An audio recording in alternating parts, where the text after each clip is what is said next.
So we have a brand new director's take here from Aaron. Like, I know Marvel Rivals has been the thing and Overwatch is dead and all that, but like, there's still a little bit of hope in me that Overwatch can bring it back. They probably can't, but there's a little bit of hope in there that they can bring it back. Let's take a look at the highlights of this director's blog. Hey everyone, it's our first director's take of the year. The team had a great break, and we're super excited for Season 15 and beyond. You might have noticed our recent announcement for Overwatch 2 Spotlight. I did notice that. And I can't wait for you to see what we have coming up during the first few seasons of this year. So for this blog, I want to spend a little time looking at some of the changes we made last year, talk about how they went, and how we want to improve them for the coming year, all while shamelessly plugging Overwatch 2 Spotlight. Let's get into it. We started last year with a set of targeted at moment-to-moment gameplay in our competitive systems. We made a set of changes, broad changes to our core PvP gameplay by rebalancing our heroes' health pools, changing projectile size, and reworking passes. We also completely overhauled our competitive system.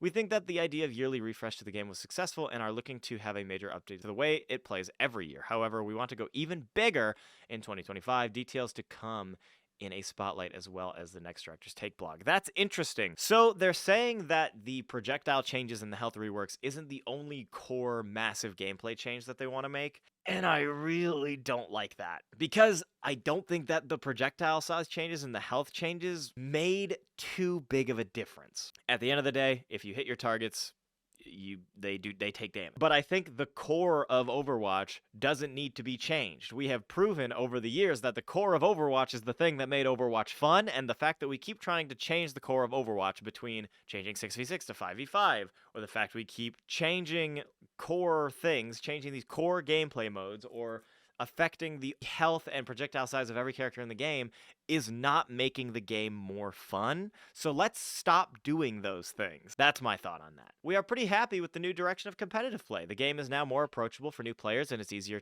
than ever to group up with your friends and play together in competitive. The game being more approachable to new players does not make the game more fun. Just because new players can play Overwatch doesn't mean new players will play Overwatch, because now they can go play Marvel Rivals. Champion has proven to be a little too difficult for our top players to achieve. As we approach Season 17, we're looking to adjust how players rank into different skill tiers after we reset the ranks again. Our highest ranks will shift to include a larger percentage of our total population, and we should see more players earn the right to call themselves champion.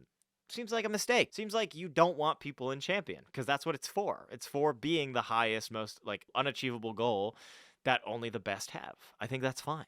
Why are we doing this? We're also looking to introduce some new systems to our competitive play, the first of which will be announced in a few weeks. Okay. We've heard two primary complaints about 2024's competitive weapon reward, Jade weapons. One of the biggest criticisms we've heard is how Jade weapon variants are getting vaulted at the end of the seasons. Competitive weapons are intended to show your involvement in our competitive queues per year.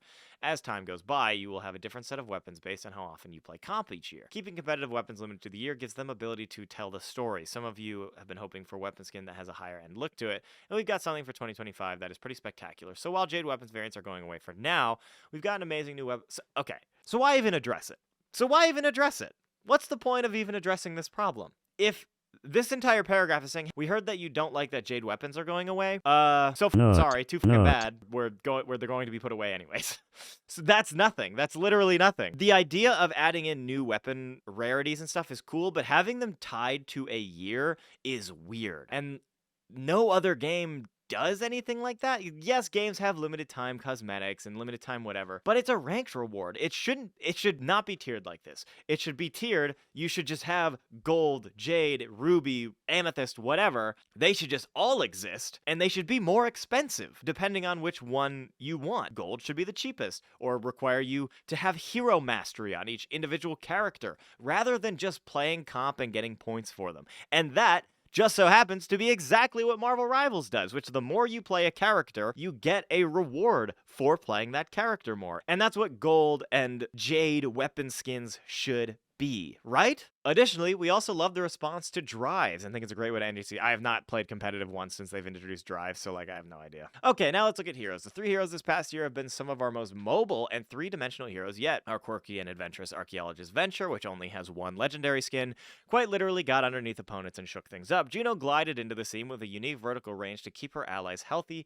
Yeah, that was a problem. Finally, Hazard brought a new level of anarchy, and pretty much as soon as Hazard came out, I stopped playing the game. Each of these heroes has introduced a new level of verticality that really makes battles more dynamic, and we want to continue bringing heroes that can be engaging for those of you using them and opponents playing against them. I guess it's an interesting way to look at it, is every hero they released this year has been super mobile, and they've also all been pretty oppressive, with the exception of Venture, who just hasn't really been balanced very well. Venture is fun, don't get me wrong, like they're a super fun character, but it's also really strange that they're like harping on movement, because movement is great, movement is fun, but now we have a lot of characters in the game that have really crazy movement, and characters like Reinhardt are completely obsolete and not fun and bad even. Let's consider that once. We also ran our first 6v6 event last year, and early this year, these took the form of 6v6 Roll Queue and 6v6 Min 1 Max 3. The Roll Queue version accounted for nearly 10% of all play hours in the game for most of its event run. For reference, a Roll Queue... I don't like the way that this is worded, because they say it accounted for nearly 10% for all of the play hours in most of its event run. Does that mean that there were times when it accounted for more than 10% and we're just not talking about that to like underplay it because they don't want to bring 6v6 back? That, I don't know. I don't love it. For reference, our Roll Queue quick play mode accounted for 35 to 40% of play hour. And of course, it was lower during the 6v6 test. Is that true? You think that's true, or you think they're lying? I feel like they might be lying. But this is also just me not trusting Blizzard. Like I just don't know if I can believe them. I understand that like quick play is the thing that people are hopping into. Not every single player prefers 6v6 or even wanted to play 6v6. But you're telling me there's a world where they said, hey, people love 6v6 playtests, so we're going to extend it, and it only accounted for 10% of all playtime in the entire game while they were running it? That just seems like, okay, if it's only 10%, this seems pretty minuscule compared to normal quick play and comp and arcade modes. So like they might be underselling it a little bit, and they're just like, yeah, it was around 10% for like most of the time. But what about day one?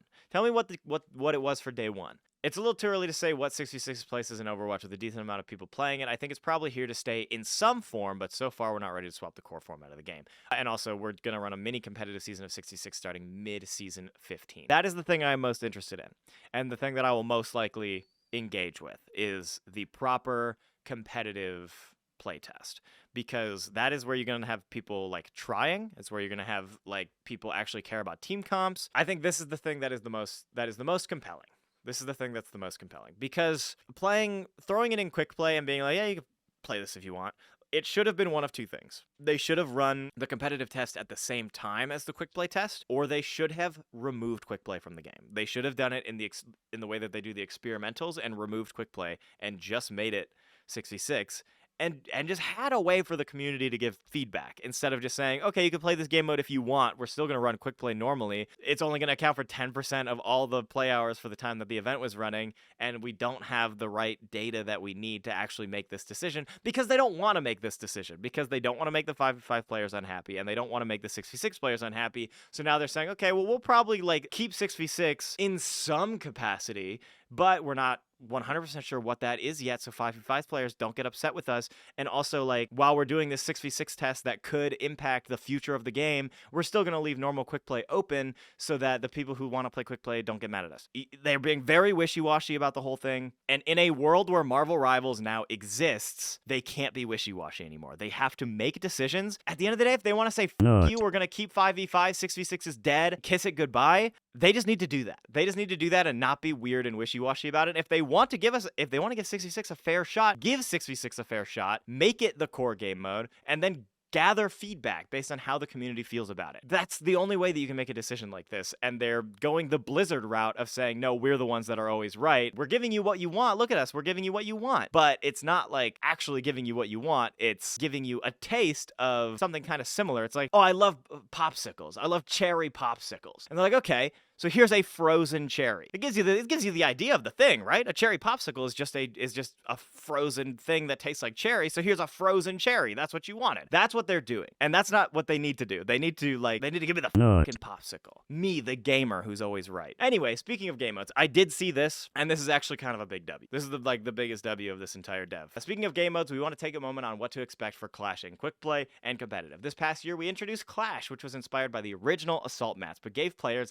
a chance chance to attack and defend throughout the course of the match. Clash has had some really good matches, but we've also seen a lot of constructive feedback. Right now, Clash has a few problems, with some matches having a team steamroll and ending the match much faster than a typical Overwatch game.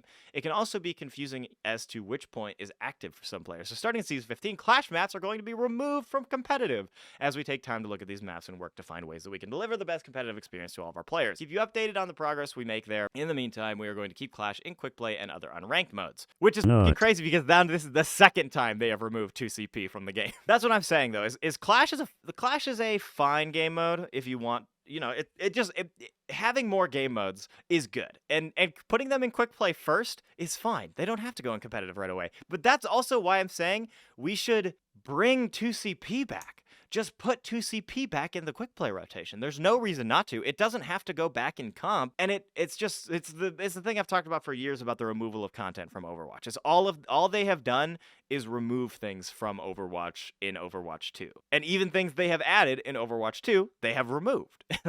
Even the bullet, they talk about at the beginning of this thing, the bullet changes, the bullet size changes, and the health changes. They have since reverted a lot of those for individual characters like Hanzo and Widow, the characters that were a problem, of course, but hey, let's think about these things before we do them, and then we don't have to walk it back. Let's just make good decisions. I know it's not that easy, but still. Anyway, I don't know. Overwatch is dead, and I don't know if it'll ever come back, but I am still hoping that they are trying, and they will. But that's it for this dev blog. Let me know if you're going to be playing Overwatch anytime soon in the comments below.